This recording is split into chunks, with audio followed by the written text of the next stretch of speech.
Alright, so here's a video basically describing the pad. Essentially it's a 6-inch tablet with capacitive screen, 1 GHz CPU, 512 megs of RAM, holds up to a 32 gig micro SD. You have your outputs on the side, which basically give you HDMI, USB to go, USB, microphone, power. That's about it. Nothing special. Unfortunately, no Bluetooth directly in it, nor do you have the option GPS directly in it, so it has to be docked into the deck full-time to be able to get those two options. Just here, we're going to power up the deck so you'll be able to see how long it takes to boot. So not the fastest thing in the world, actually. Not by any standards whatsoever here, so crank that low there. So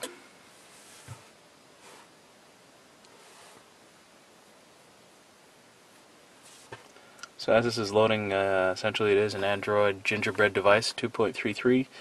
Does come rooted, although the rooting doesn't quite work as well as it's supposed to, so you can actually root it using one of my other videos showing you with super one-click. Very easy to root, and after it becomes rooted, it's basically a great device. You can put any software on it that you want, including Torque, which is your ODB2 reader. I have PowerAmp, for instance, installed on this, as well as a few other applications here. So here we go. Once you get to this first initial screen, just like any other basic Android device, unlock screen. And here we go into the widgets, etc. So for snappiness of a TFT capacitive screen, not overly snappy, but good enough. You have buttons in bottom corner here, bottom corner left, bottom corner right to switch, or you can swipe, which again, slightly different from swiping on a typical AMOLED screen or any other kind of superphone or smartphone screen. You got to get used to it, but it's not super hard to get used to. As you can see, you can basically set up your tablet much like you'd set up any other tablet or smartphone device, your Google search. In my case, I have beautiful widgets running there. 99% of the software on the Google market works just fine, which is great. You have the opportunity to utilize Wi-Fi directly built in. So under your settings here, wireless and networks, it's connecting to mine as you can see right there. You do have the option, of course, to buy one of the USB 3G dongles. Unfortunately, it doesn't work on 4G SIM cards, only works on 3G SIM cards. So using that 3G SIM card, you can plug in the USB either to the USB to go on the back of the deck or directly into this tablet itself to have full-time 3G access wherever 3G is available. Or you can tether, which I've done before, but right now it's actually connecting to my wireless router. You can tether your regular superphone to this, so again, it will get 3G. Your tablet will get Wi-Fi off of the 3G phone, or 4G phone in that case, because you'll be able to get 4G directly off your phone if it has it enabled. All the options here are pretty much standard. Your language keyboard, storage, piracy, your sound, your applications, accounts, and sync. I personally don't foresee myself using this with Facebook or any Twitter or anything like that, so people who do, you can, it's up to you. Your sound, very basic. You have a silent mode, your vibration, your volume, audible selection, haptic feedback. All of that, of course, is very basic for Android 2.3. Speaking of which, I'll go into the information here, as you can see. Hopefully it won't zoom too far. There we go. Authorization, your status, Android 2.3.3, build number, kernel version. Like I said before, there's no firmware updates for this at this point. There are some people who've said they've been able to put in some custom ROMs. I haven't seen anything about that so far. But there's enough links. I'll probably add some underneath this video so you can see what could be some potential for this device. But unfortunately today it really isn't. So outside of that, I did notice something cool, is that you do have the option, as long as you're in an area that has wireless access, or again you're using your smartphone to tether, you can utilize the aspect of Google Voice here onto this device. So I'm going to switch over here And how to get out of my Google search, so go back. And unfortunately, I'm having an audio problem because my connection is not super strong.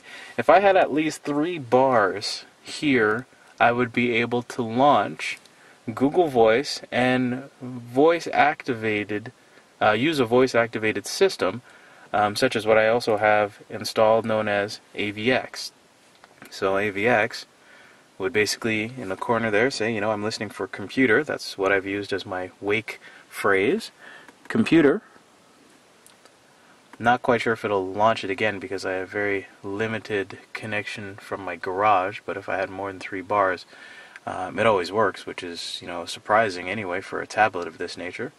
But again, a very solid use if you want to use voice recognition for navigation directions, for time, for places, for restaurant search.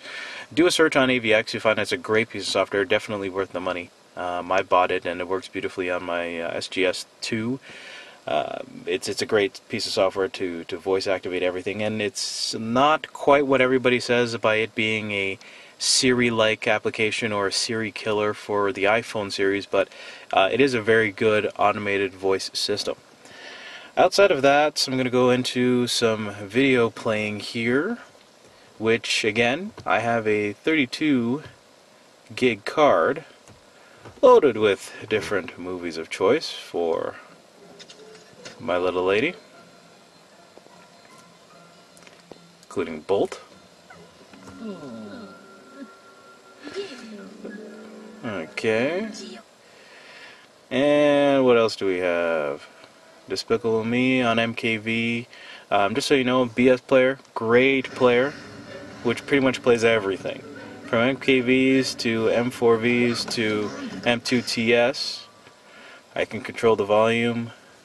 Simple pause.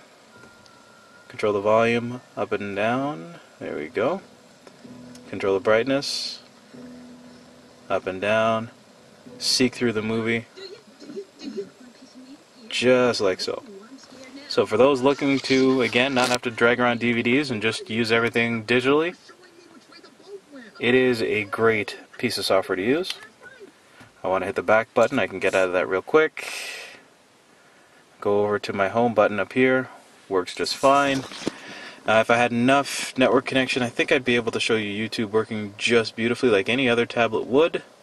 But because I don't think I have much, or if any at all, really. And again, on this device, the wireless is Wi-Fi G, not Wi-Fi N. Not the greatest in the world, but beggars can't be choosers. This is a tablet for your car, not a tablet to be walking around with, or to really be impressing for your friends. You know, really use it for what it's used for in the car. If you want to use it for the kids outside of the car, you're sitting at a park, for instance, which is what we did this weekend. We sat at a park, I allowed my daughter to sit there and watch movies on. It's great for that, but I'm not going to be using it to sit in a cafe and, you know, watch, YouTube videos and stuff like that, Wi-Fi. Although you can, it's really, again, not really meant for that in my view. It's really meant for the car. That's it, that's all. I'm trying to actually launch Power Amp here. I'm not sure why I'm not able to get into it. So I'm going to launch it another way, of course. All my applications running in here. Here we go. And of course, all my music works just fine. Sorry if I'm moving the camera a little bit up there. And again, everything that should be coming out comes very nicely through the speakers. And of course, the benefit of using your pad is this simple ability to control everything from inside the application itself. Now again, Erisin did not put in an equalizer or anything of that nature anywhere else other than the DVD option. So here, this is where this is going to definitely come in handy. So, if you noticed real quick, for some reason, if I bring this application into stereo,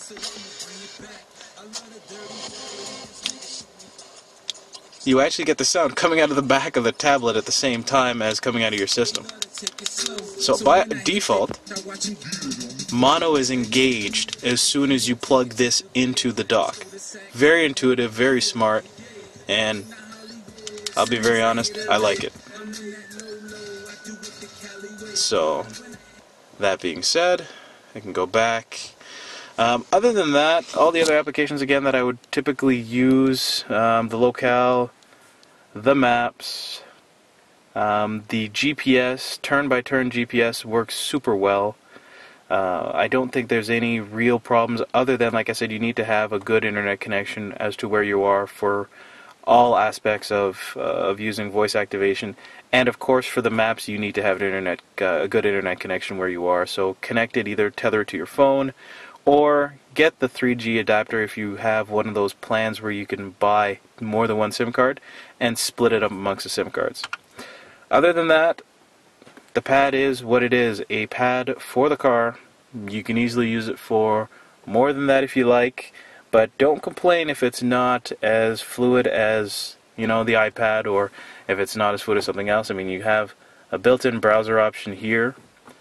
Haven't bothered using it, never saw a need to use it, but you have all the full functionalities of a true pad while still retaining the pad for the car. Let's see if this works. Nope, still doesn't work because my connection's not that strong, unfortunately. So, if there's any other things you guys want to know about the pad, please let me know and ask the questions below, and I'll answer them for you as soon as I can.